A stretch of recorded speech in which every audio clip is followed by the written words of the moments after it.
The journey is the path is the journey. Very wise people have said that. So don't seek anything, because you can still be noble with yourself. Duty related, that we No, are. duty is one interpretation. The word duty is one interpretation of dharma. There are many other interpretations of dharma which are context dependent. For example, I'll give you an extreme example. If you go to Central Station or outside Central Station in Madras, you will find some beggars. They'll say, Dharmam podunga.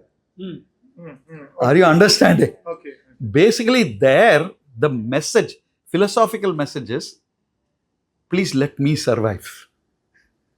Okay. And he is asking for your help or assistance to help him or her survive.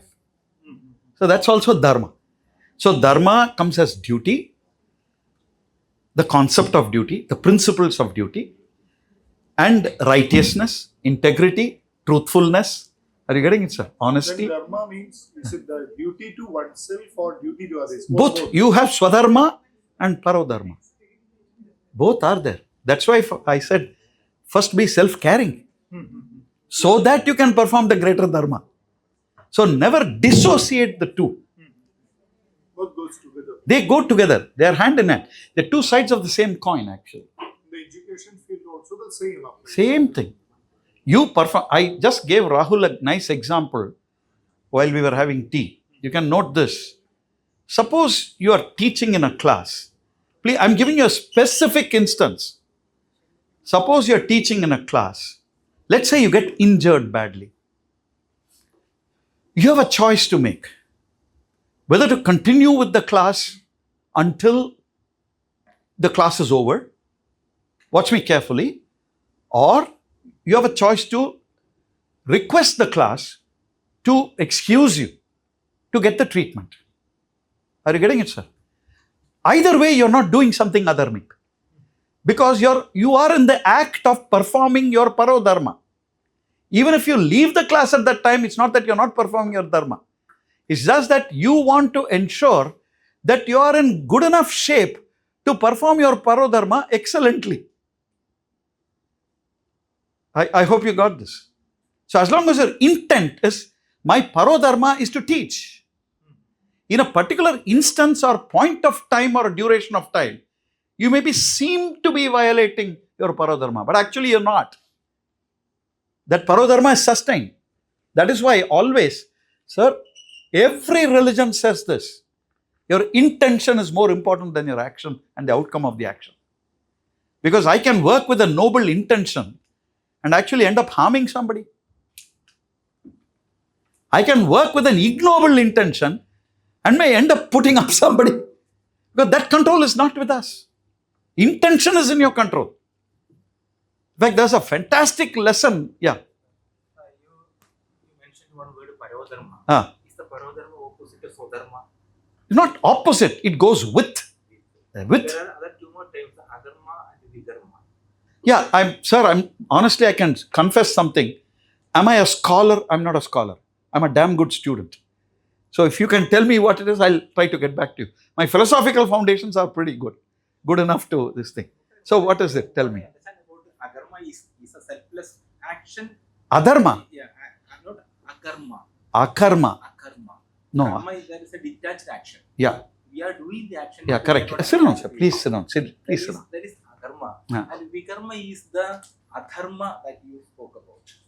Vikarma. Vikarma. I have missed this. Vikarma is the adharma. You Yeah. are using the term Adharma. adharma. Yeah. There's another word for adharma is Vikar. vikarma. Action that is not good. Yeah, that is my weakness. I didn't know this, honestly. I was trying to expand the concept. No, very good. Very good. Very And good. also, parodharma is a first. I have heard of it. No, paro means two others. Two No? others. Two others. That's all. Swadharma is doing my own action. Mine. Yeah. It can Swa be, means to yourself. It can be a parodharma also. It is integrated. Yeah. Sir, when when I do my duty as a teacher, you are and I am helping the students also. It's Yeah. parodharma at the same Plus. time is swadharma. plus Swadharma because you chose to be a teacher. Perfectly right. Sir, these are absolutely intertwined with each other. You cannot separate them. It may not be conceptually wise to separate them. Just like you cannot separate the X from your mother and the Y from your father. You should not separate. They are integrated. They are you. I hope you got it. Your X and Y are you. But for analytical purposes, you can say X and Y. Yeah. Isn't there a overlap between when you spoke about the four contexts of life? Yes. Me in public and me at work. Yeah. Doesn't it overlap? It can. All of them can overlap, sir. You're very good. Very good. All of them can overlap. Do you agree I can be at home and be at work? I can be at work. I can be at home. And literally speaking, I can be at home or work and still be in public. But these are, exactly, sir, these are inextricable. But for our analytical purposes, we are looking at them. I hope I'm clear. After all, we have to analyze. See, after all, you have two eyes. If somebody asks you which eye is more important, how will you answer? It's very difficult to answer. Are you understanding? So this point is very important for a different reason, because even within our human body, I want you to note this specially. Do you prioritize all the parts identically in your own body? I've done this challenge very often. I tell them, will you give me 1 square millimeter of your eye or 1 square millimeter of your nail? The answer comes out. Are you understanding? You will always deprioritize your nail. You will prioritize your eye. So you can literally establish a priority order which is there. In fact, I must share a fantastic piece of humor here with you that you raised this. It was a poster that I had in my hostel room in 1978-79. Krishna Hostel, IIT Madras. Room number 237, I think. 238. 237 probably. Okay. It was an Archie's poster. Somehow I've lost it today. I'm taking you back so many years, nearly 50 years. Many of my friends used to love the poster. The LSG is a very nice poster. The poster was, who is the boss in the human body? I don't know how many of you have seen the poster. It's not available on Google also, unfortunately. I've been trying to get that. So the brain says, I am the boss of the human body because I control all of you. The heart tells the brain, I'm going to cut a long story short. The heart tells the brain, I am the boss because if I don't supply you blood, who the hell will you be? Are you understanding? The blood says, I am the boss because I have to flow everywhere. All right, you have to beat. But if I'm not there, what are you going to beat? I hope you got the logic. Like this, all the parts of the body are fighting with each other. Who is the boss? Who is the boss? Who is the boss?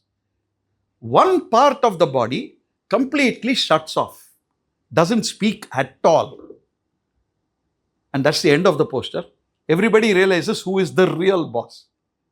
It was the asshole. You understand what I'm saying? The asshole shut down, didn't function. And you know what happens when the asshole shuts down? I don't need to tell you. The brain becomes foggy. Everything, all the systems start collapsing. So the moral of the story is, to be a great leader, you just have to be a bloody asshole. And they're all right. Of course, it was a tongue-in-cheek kind of comedy. You don't need to take it seriously. But it just shows the integrated nature of the human body. Don't dissociate. You cannot. Because if you dissociate, the body doesn't exist in the way that it should. That is the point. So we have to look at ourselves in an integrated nature. I hope that lesson is correct. So thank you for telling me. I'll go refer and learn Vikarma and Akarma. Let me learn that. I didn't know that, honestly. Okay. Vidharma and Vikarma and Akarma. I learned that. They're very good. Thank you. So I hope are the 4 contexts also clear? And as rightly pointed out, for a specific context, you can judge which context you are in. Do you agree? Right now, it's a strange combination of public and work. Right now. Do you agree? Some of you may have switched off and gone to home. It's quite possible. How can I read your mind? I can't read your mind. It's not possible. And it's good that we don't read each other's mind. Because otherwise the world will become hell If people can read each other's minds, it will become hellish. Okay? So this is the truth with which we deal. I hope I've answered you. Okay? Fine. Now, in these four contexts are the contexts in which we play the game of life. And as I shared with you before you went, the game of life is a game that every human being shall play. For some human beings, the game may be cut short because they are still born dead, or die as children. They don't grow. But there are many of us who grow. We become adults. Legally, 18, when you cross 18, you become an adult. You get the right, the legal, political right to vote.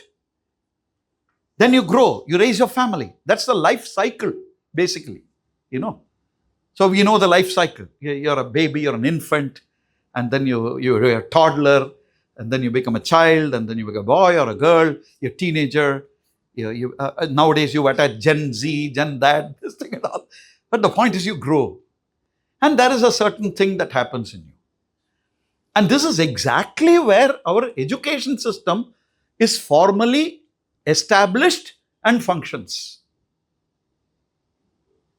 The purpose of the education system I've already clarified. 1A, 1B, 2A, 2B, 3A, 3B.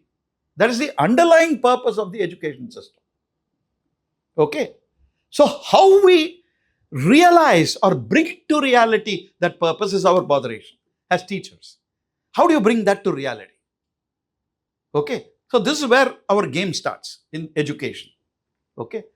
All education leads to two broad outcomes or results.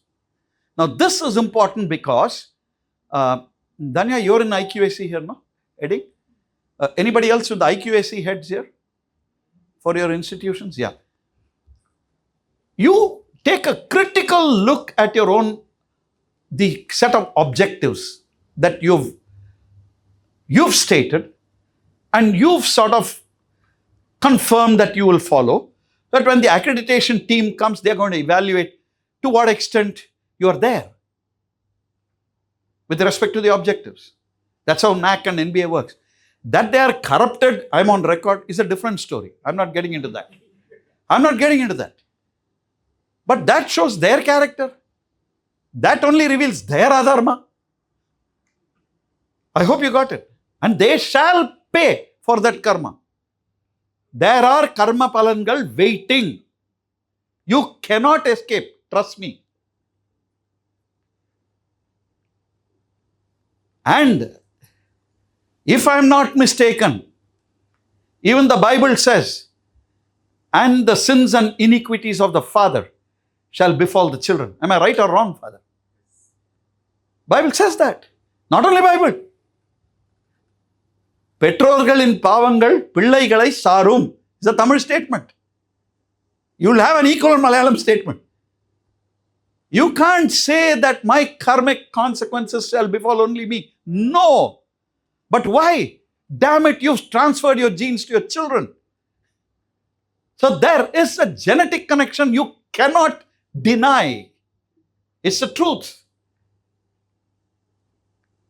And life is a chain. That's how we are here. See, sir, Yeah. is it a human interpretation? That means one person do all the dharmas, but during his lifetime, we don't see any negative karma phala on him. No, you may not. You know, so you don't see. He do all the evil things, but no negative elements or no negative things on him during his lifetime. Yeah. So a human brain will automatically think that, okay, he has done something wrong, so it should have negative impact on him. Yeah. Since we don't see his negative impact during his lifetime, we irrationally we make a justification that it is not. Irrationally we make that, okay, if he don't suffer, his son or daughter may suffer. Okay, that one, is it a rational application? I'll tell you the if thing. he don't suffer, his daughter and son will No. suffer. It is rational. It's both rational and irrational. Yes and no. I'll explain. Rahul, you'll love this. This is the first time I'm going to the board, and Father Gino may recall this. There is a very interesting and very important concept in system science and philosophy. It's called the window of perception. Okay? I don't get worried about that. That's a common thing we Tamil people are attached to. Are you getting it? In St. Bede's, I used to see many of my fellow people put either a cross or depending on their, if it's a Muslim, they'll put some sign. So we all have that. It's called Pilayar Suri, basically. So we are conditioned to that. Okay? I'll come to this. It's a very important concept, Father. Please. Your question is absolutely valid. Okay? But there is a truth in what I said also. Okay? And there is a rationality. We'll come to that.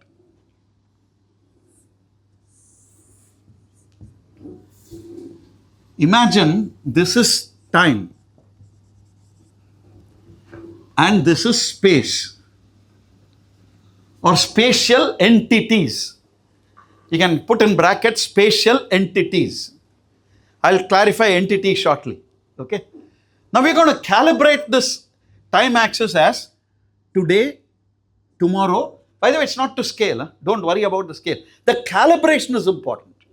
Today, tomorrow, next week, next month, next quarter, or you can say next fortnight, depending on how you want to do it. Next today, tomorrow, next week, next month, next quarter, next half year, next 3 years, next 5 years, next decade, tuck, tuck, tuck, tuck, tuck, tuck, tuck, until you reach the end, which is, I hope you got it. The end is eternity. Eternity in our worldly context, please be very, very clear. Eternity in our worldly context. And do not forget, cosmology and geology have given us enough evidence, worldly evidence, that whether human beings are there or not, nature will be there. You have more than enough evidence. Okay? So this whole business of anthropocentrism is a tragedy. Because that's not the truth. Okay, we'll come to that. And I hope you agree. This anthropocentrism itself is a root cause of many problems in our life. Just as people thought that the earth was at the center, we are thinking human beings are at the center of everything is a faulty idea. Fundamentally faulty idea. Why? Because system science and philosophy posits that everything is connected with everything else. There is only oneness. Oneness is the truth across time and space. We'll come to this also. I'll come to space. Spatial entities are me. You can note this. My family, my neighborhood, my community. Are you getting it? My district, my state, my nation, blah, blah, blah, blah, blah. Until you go to universality.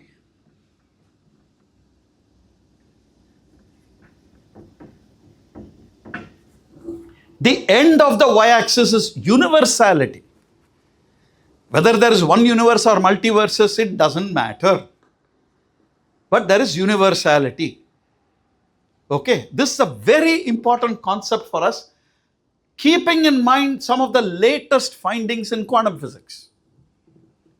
Okay, I'll come to that also. Because that's also the truth.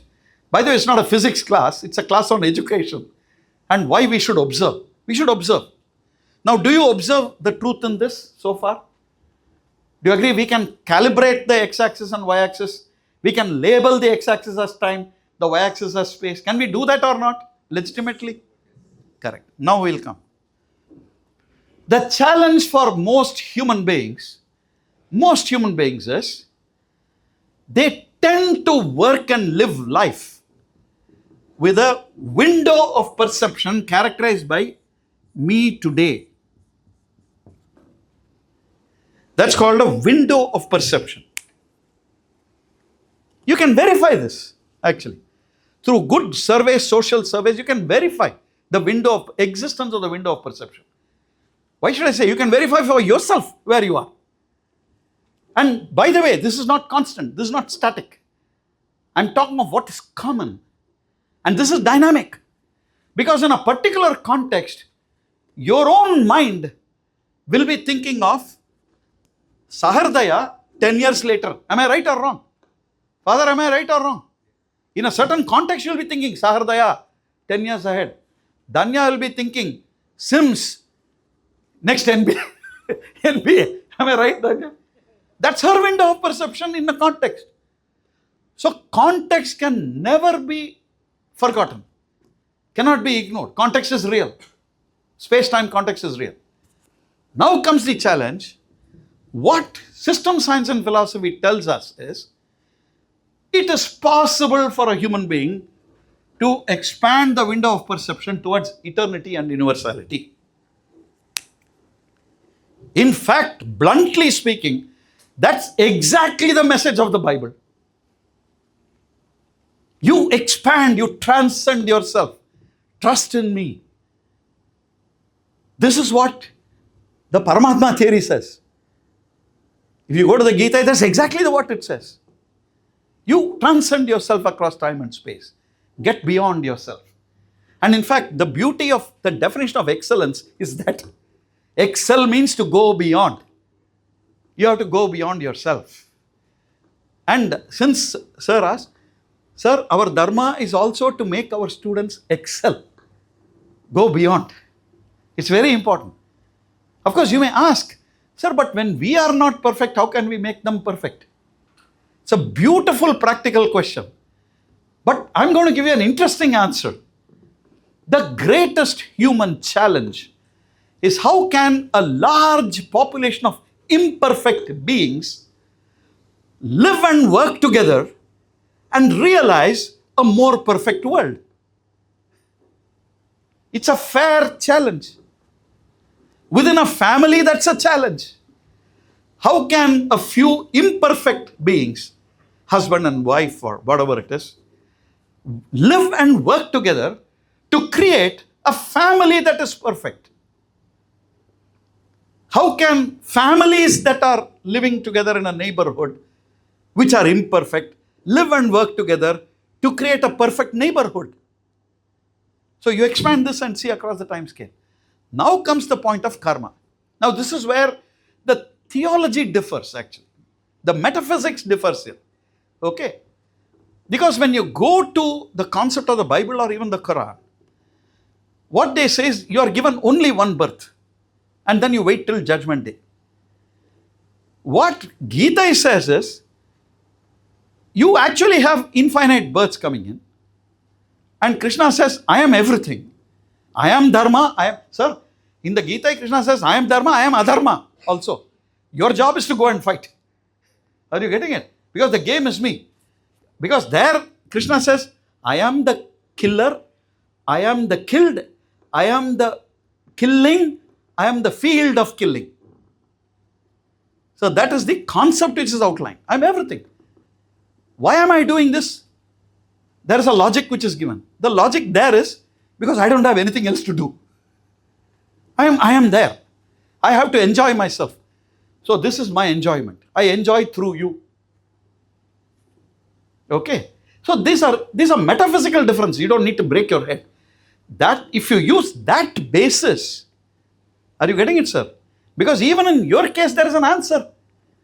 You did all the thing. Wait for judgment day.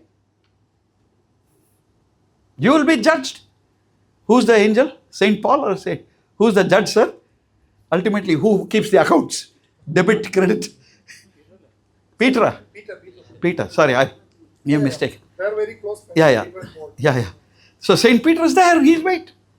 Whoever it is. In Islam also, they say, you will be judged, damn it. Are you ready for that judgment? Or are you going to be a fool looking at me today? I hope the answer is there, sir. Now comes the question, but why is it transferred to others? Because that's the way the spirit diffuses the adharma. Like green tea has to diffuse in water, adharma also has to be diffused in the world. It gets diffused. So that's why we say, sir, every core principle of every religion says, lead a noble life. Okay. In fact, I keep telling, you need only 2 principles. You do not need all the religious edicts. Principle number 1, live and let live. You live. Let others also live. Don't poke your nose. Principle number 2, ensure peace and harmony while upholding integrity and dignity for one and all, always and everywhere. 2 principles you follow, we are likely to have a more peaceful world. We are likely, even then I'm not guaranteeing. Because there will always be restless souls. In fact, I was telling Rahul, and I hope you will agree with me, sir, the sadhu and the shaitan are in the same person. The problem is we don't know when the sadhu dominates, when the shaitan dominates. We don't know that. But it happens.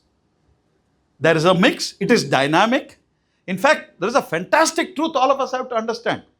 Can anybody here deny? Yesterday we talked, Father. Can anybody here deny death is not happening in your body right now? Deny? And I'll slap you with facts. Millions of your cells are dying right now. It's a biological fact. Death is happening right now. And millions of cells are being regenerated right now. Life and death are happening simultaneously. Ma'am, what's your name, ma'am, if I may? Priyanka, ma'am, sit down.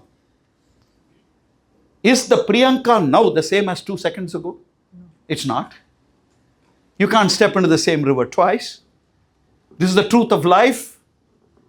You're not the same person you were 2 seconds ago, 2 milliseconds ago, 2 nanoseconds ago. You're evolving. Continuously, you're growing.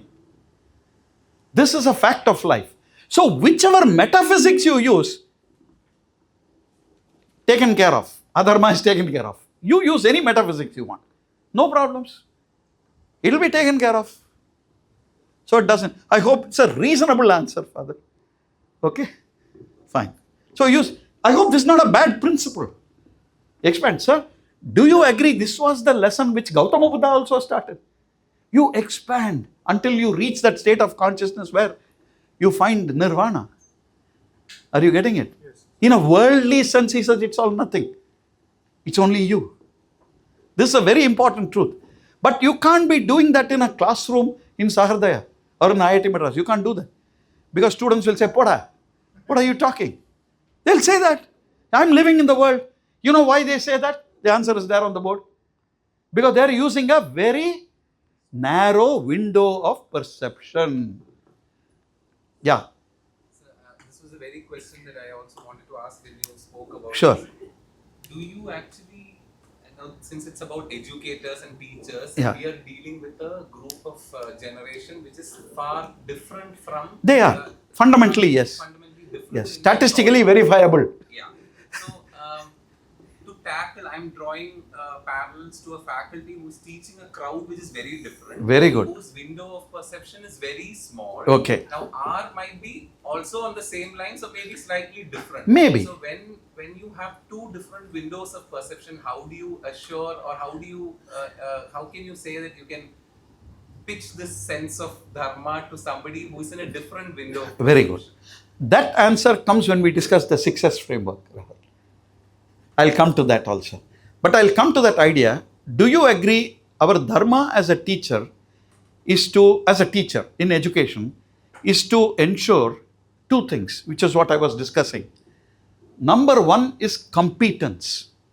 Outcome of education, good education, is competence. Competence is an integration of knowledge and skills. What you know and what you can do with what you know. I hope you got it. Okay, skills. Skills is what you do with what you know. Yeah.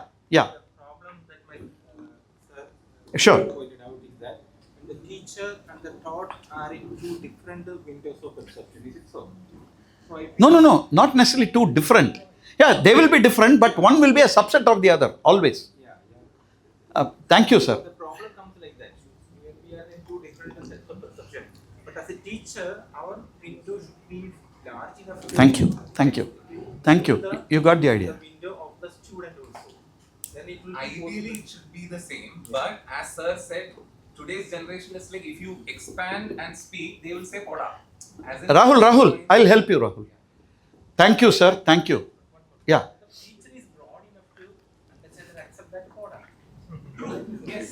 But Sir, so how good do point, you- sir. Not a bad point. It's a good point.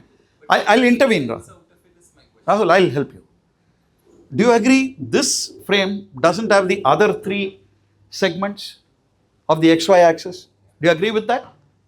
The other three segments or quadrants don't make meaning. I hope you understand that.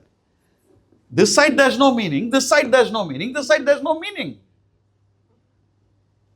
Are you getting it? Now comes the point. Once you fix to this quadrant, where sir was 200% right is, do you agree teacher should have a larger window of perception than the student? Do you agree with that? Which is what he was also alluding to.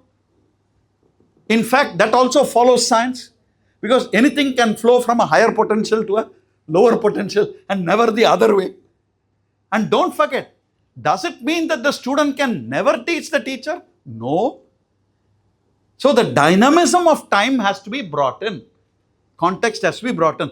There are moments when the teacher is the student and the student is the teacher. Those moments and transactions are there. You cannot deny that. Are you getting it? But we are talking of the overall existence of the teacher-student relationship. I hope you got it. So we are not talking of exceptional situations where the student becomes the teacher. They are exceptions. The rule is the teacher is the teacher and the student is the student. And the fact is the teacher ordinarily is expected morally, ethically, institutionally to have a much larger window of perception than the student. So it is our dharma as teachers to nudge them towards that larger window of perception. And if feasible, sir, to an even larger window of perception than ours, to nudge them. There's nothing wrong. In fact, that's why we say Guru ka minjina sishyam. Are you understanding? A sishya has gone beyond the Guru. In a context. That's important. You're talking of context. You cannot, please understand one truth in life, whatever you are doing, you shall talk of context, you shall talk of reference frame. Whose reference frame? In which context of time and space? This becomes critical in our dealings.